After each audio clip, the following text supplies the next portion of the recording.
Welcome back. Let's take a quick look at other activities that made the news from the National Assembly, from the chambers to committee meetings.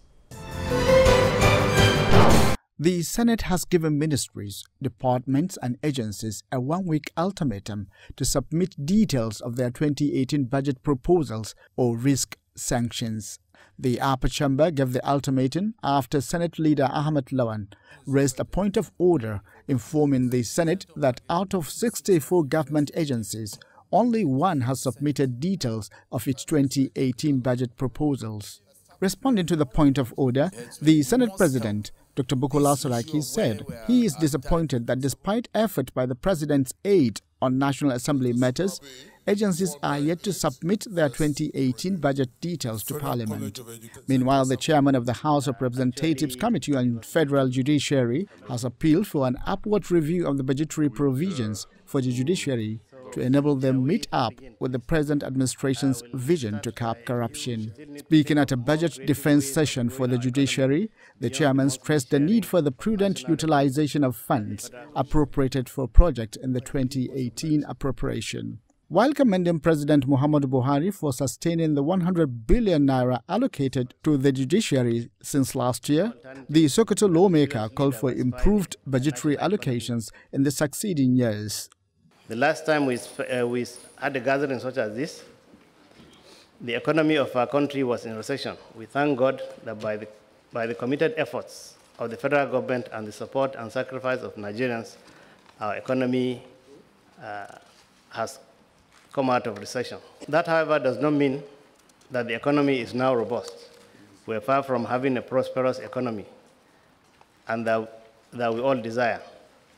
More work still needs to be done. We still need to think of more creative ways of growing our economy beyond the monthly sharing of national revenue at the Federal Government Allocation Committee. We have no alternative than to seriously diversify the national economy, fight systemic corruption, consistently entrust the management of the economy to competent hands.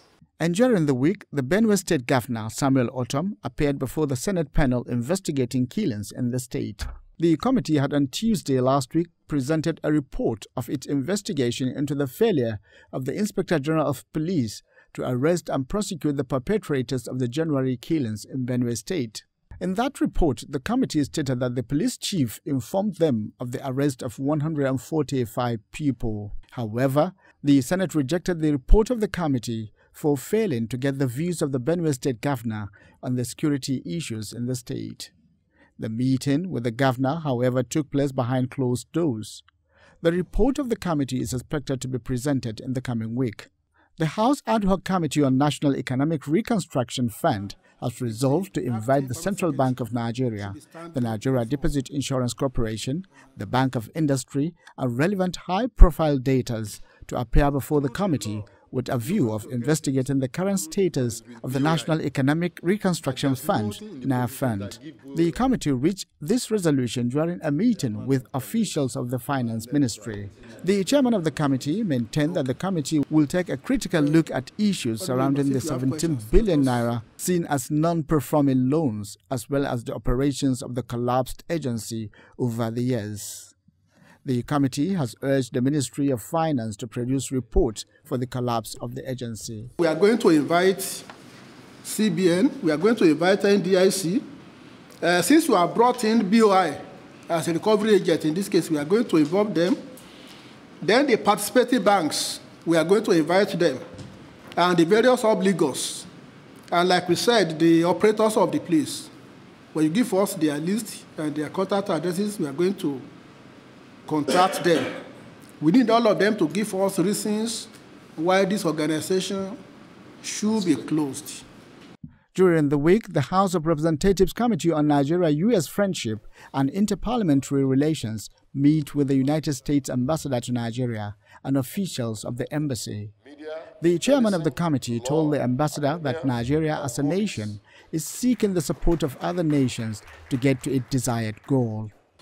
As Nigerians, majority of us are determined to see our great country work and take its rightful place in the community of nations. We as a people seek the support of all friends and nation to assist us get there. We ask for your support, Mr. Ambassador, on the repatriation of our stolen wealth in the United States by corrupt persons.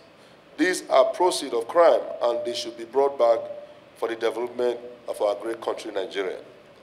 Nigeria continually seeks the support of the United States and other friendly countries to overcome the vices that pull our nation down.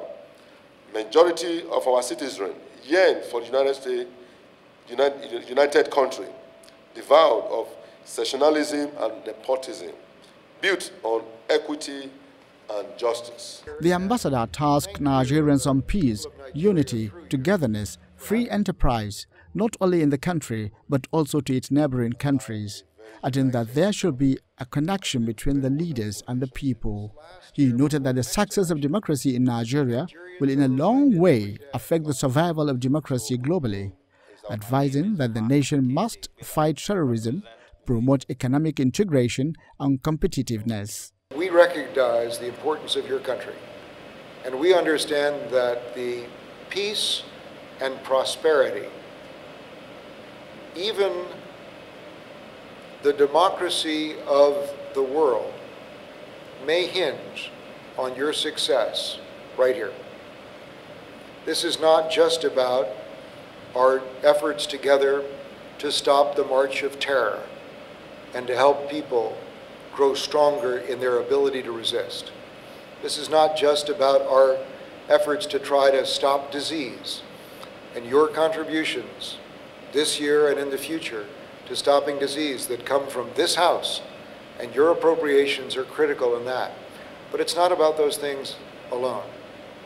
It really is about this fundamental connection between people and their leaders that is at the heart of every government that will ever last, and must be at the heart of all of our governments. Also, the Senate Committee on Land Transportation sought an explanation from the Minister of Transportation, Rotimi Amechi, on the 10 billion naira budget by the ministry for the purchase of solar-powered mass transit vehicles.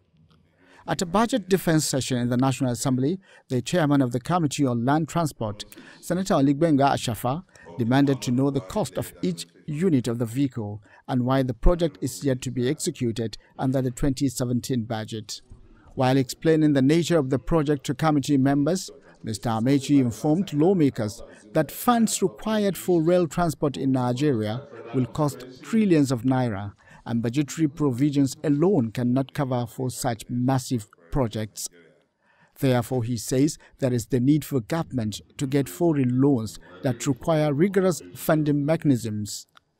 Federal Ministry of Transportation, Abuja 2018 budget proposal, land transport. If you have it there, precisely page 2 of that, you said solar power tricycle and amphibious vehicle, and there you put ongoing. You have marked the sum of 10 billion there. Can you expatiate on that? The first is not correct to say ongoing.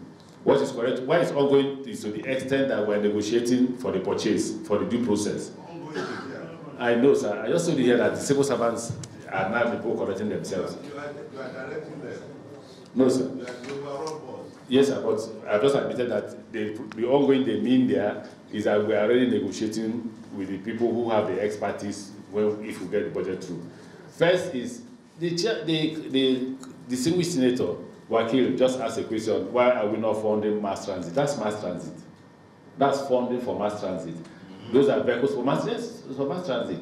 As part of solutions that can help in addressing the ongoing herdsman-farmers crisis across the country, the chairman of the House of Representatives Committee on Climate Change, Representative Sam Onyekbo, has appealed to President Muhammadu Buhari to sign the Climate Change Framework Bill into law. Speaking in Abuja, the legislator also urged the federal government to make adequate budgetary provisions for the practical actions towards attaining climate change commitments. We strongly urge the federal government and MDAs to consciously and deliberately make adequate budgetary provisions, which are supported by coordinated, practical, and verifiable actions in order for us to attain our climate change commitments. A situation where the annual budgetary provisions have oscillated from 3.9 billion, 8.1 billion to 1.9 billion in 2016, 2017, and 2018, respectively, leaves so much to be desired. The only way to achieve positive results in life is to accept that challenging times need urgent and practical solutions. For us in the 8th National Assembly, we have passed the Climate Change Framework Bill as part of our concerted efforts to tackle this menace.